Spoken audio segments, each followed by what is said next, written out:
আসসালামু আলাইকুম গাইস, কেমন আছেন আপনারা সবাই? আশা করি সবাই ভালো আছেন।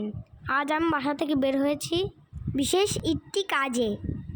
আমার এক বড় আপুর বেবি হয়েছে, আর আমরা সেই বেবিকে দেখতে যাচ্ছি। বাসা থেকে বের হয়ে প্রথমে আমরা মার্কেটে যাব, কারণ আম্মু বলছিল নতুন বাবুকে তো আর খালি খালি দেখা যায় না।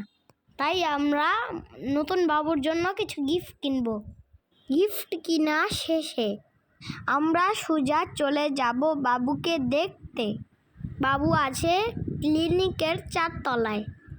ক্লিনিকের লিফট না থাকায় আমরা সিঁড়ি দিয়ে উঠছিলাম। ফাইনালি আমরা বাবুর কাছে পৌঁছে গেলাম। গিয়ে আম্মু বাবুটাকে কোলে নিল। আমি বাবুটাকে আদর করছিলাম। দেখুন বাবুটা কেমন করে আমাকে দেখছে। আম্মু বলছিল আমি নাকি মামা হয়ে গেলাম। আপনারা সবাই আমার আপু ও তার বাবুর জন্য দোয়া করবেন, তারা যেন সুস্থ থাকে। বাবুটা দেখুন অনেক কিউট হয়েছে। আজকের মতন আল্লাহ হাফেজ।